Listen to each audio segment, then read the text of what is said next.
Jamia Millia Islamia university की कुदरती दवा से यमुना को नई जिंदगी मिलने जा रही है। ये वो खबर है जिसे नारंगी दुमछल्लों और प्रोपेगेंडा मीडिया ने छुपा लिया।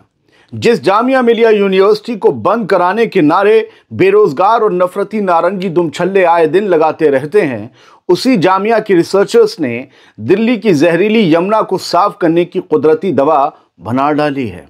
सही सुना आपने, हिंदुओं की पवित्र यमुना मैया जिसमें वो पूजा भी करते हैं और पवित्र डुबकी भी लगाते हैं, उसी को साफ करने का इलाज जामिया से निकला है। दोस्तों, 24 नवंबर 2025 की शाम दैनिक जागरण अखबार ने एक बड़ी खबर छापी, लेकिन इंडिया की so called Hindutva claiming propaganda media ने इस पर न कोई शो किया न कोई डिबेट की, क्योंकि भाई ये खबर उनके एजेंडा में फिट थोड़ी ही बैठती है। खबर यह है कि जामिया के रिसर्चर्स ने यमुना को साफ करने की नेचुरल दवा बना ली है और फील्ड ट्रायल शुरू होने जा रहा है। क्या शानदार खबर है दिल्ली की पूरी आवाम के लिए। और ये अगर प्रोजेक्ट दिल्ली में कामयाब हो गया तो पूरे मुल्क में जहां जहां पॉल्यूटेड नदियां हैं, प्रदूषित नदियां हैं, उनको भी एक नया इलाज मिल जाएगा। इलाज बेहद खास है, सुनिए आगे। जामिया मिलिया यूनिवर्सिटी यमुना नदी को एक दवा के जरिए जिंदगी देने जा रही है। अब कुछ लोग सोचेंगे कि ये कैसे काम करेगी, ये कुदरती दवा है क्या? तो इसका जवाब जरा आसान जुबान में समझिए। जामिया के MCARS सेंटर में डॉक्टर अमित शर्मा की टीम ने ये रिसर्च की है। कई सारे रिसर्चर्स, हर तबके के लोग इसमें शामिल हैं इस रिसर्च टीम में। पहला समझिए, एल्गी यानी पानी में मौजूद रहने वाले छोटी छोटी जो हरियाली होती है ना, काई भी कहते हैं, वो इसका बेस बनेगी। एल्गी दुनिया में ऑक्सीजन बनाने के सबसे बड़े कारखाने के तौर पर जानी जाती है, सबसे ज्यादा ऑक्सीजन बनाती है।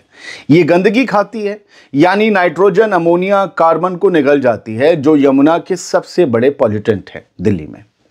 मतलब गंदगी खाओ प्लस ऑक्सीजन बनाओ और पानी साफ करो। जामिया की टीम ने एल्गी को पावरफुल मोड में डाल दिया है। आम एल्गी खाना मिलने पर ऑक्सीजन बनाती है, जब खाना कम हो जाए तो वो स्लीपिंग मोड में चली जाती है, यानी सो जाती है, और बायोफ्यूल वाला मॉलिक्यूल बनाती है।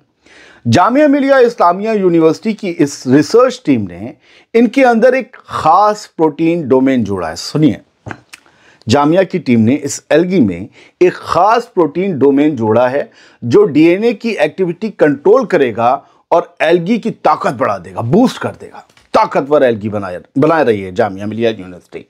सिंपल मतलब समझिए, अब एल्गी ज्यादा खाएगी क्या? वो जो चीजें यमुना को प्रदूषित करती है उन्हें खा जाएगी, नाइट्रोजन वगैरह को, और तो ज्यादा खाएगी, ज्यादा पावर मिलेगी तो ज्यादा साफ भी करेगी पानी को और ज्यादा ऑक्सीजन भी बनाएगी, और फिर ये जल्दी बढ़ेगी और ज्यादा तेजी से सफाई होगी। ये तरीका सस्ता भी है, तेज भी है और नेचर फ्रेंडली भी है। 7 दिन में इस एल्गी का पूरा लाइफ साइकिल कंप्लीट हो जाता है, पूरा पहिया घूम जाता है, जीवन चक्र। बढ़ते वक्त ये एल्गी यमुना के पानी को साफ करेगी और कमाल ये है कि मरने के बाद ये खाद बन जाएगी, यानी जो पानी में रहने वाले या बाकी दूसरे पौधे हैं उनके लिए जिंदगी बन जाएगी। ये एल्गी पानी के अंदर ही नहीं बल्कि मिट्टी और पेड़ों के आसपास, बल्कि डिवाइडर के आसपास भी उगाई जा सकती है, और ये यमुना, नाले और ड्रेनेज हर जगह काम करेगी। यानी अगर ये प्रोजेक्ट कामयाब हुआ तो दिल्ली में पानी से जहर और जहरीला झाग बहुत हद तक गायब हो जाएगा, वो झाग जहर का जो अभी आप तस्वीरों में देख ही रहे होंगे। अब सुनिए कि यमुना में पहला बड़ा फील्ड ट्रायल जल्द शुरू होने वाला है। डिपार्टमेंट ऑफ बायोटेक्नोलॉजी से फंडिंग भी मिल चुकी है। अब ये एल्गी सीधे यमुना के खास हिस्सों में छोड़ी जाएगी ताकि ये गंदगी को खा कर नदी को फिर से जिंदा करे।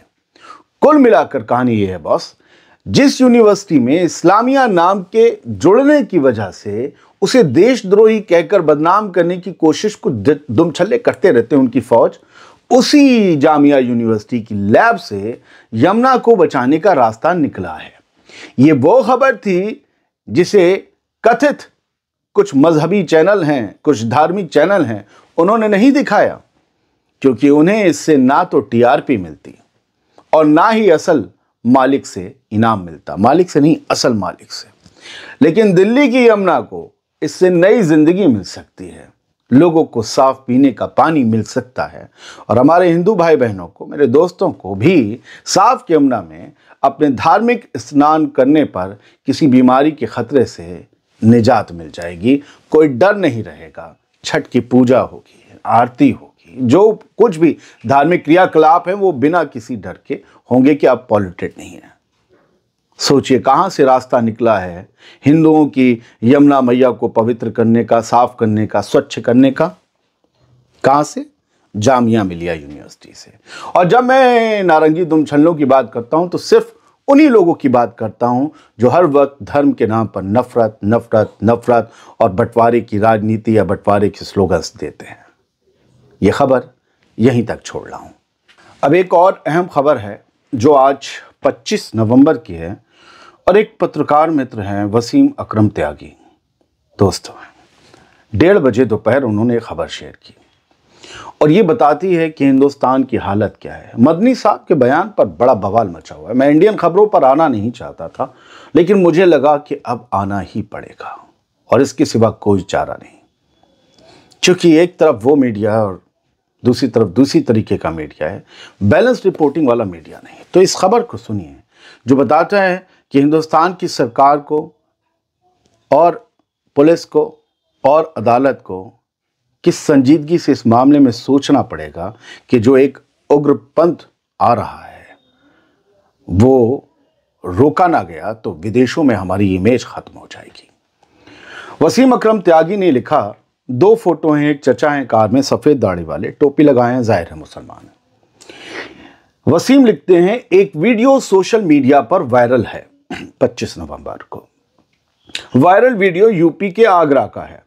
ताजमहल के पास 64 साल के बुजुर्ग मोहम्मद रईस से एक शख्स जय श्री राम बोलने के लिए कहता है।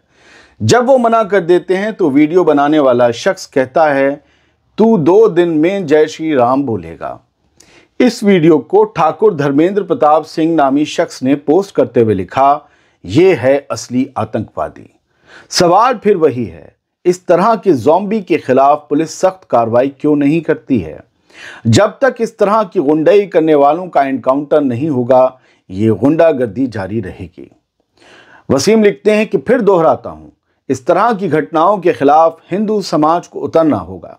ये लोग हिंदू समाज की उदारता, सहिष्णुता का जनाजा निकाल रहे हैं। आज नहीं तो कल हिंदू समाज को इन ज़ॉम्बीज़ का बहिष्कार करना ही होगा।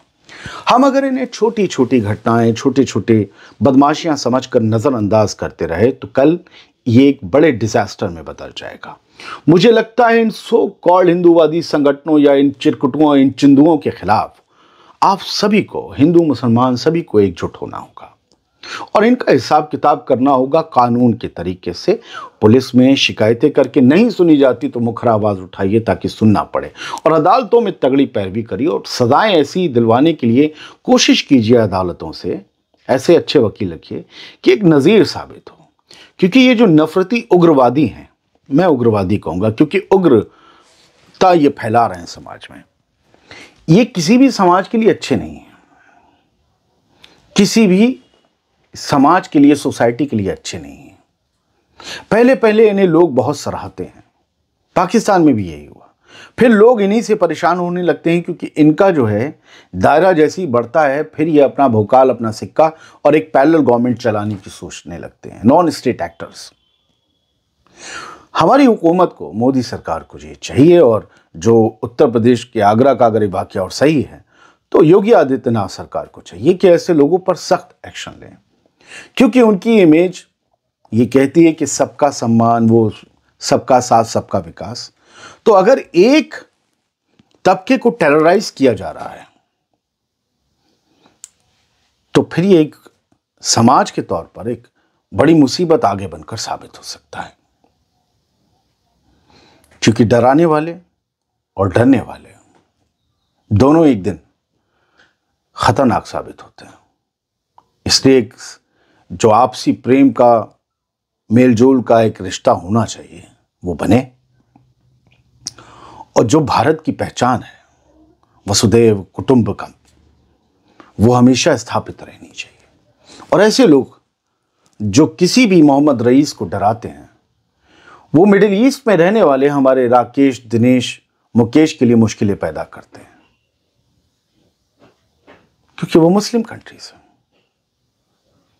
हमें समझना होगा, हमें मिलकर चलना होगा, क्योंकि ये खबरें बाहर भी जाती हैं। आज सोशल मीडिया बहुत तेजी से खबरों को फैलाता है। मैं जो कह रहा हूं वो बहुत संजीदगी से कह रहा हूं कि मिलके चलने का कोई प्लेटफॉर्म तैयार करना होगा, और जो नफरत फैलाए, चाहे हिंदू हो, मुसलमान कोई हो, उसे इबरतनाक सजा दी जानी चाहिए। तभी भारत और समाज बेहतर तरीके से आगे बढ़ेगा, तरक्की करेगा और खुशहाल होगा। सलामत रहिए, खुश रहिए।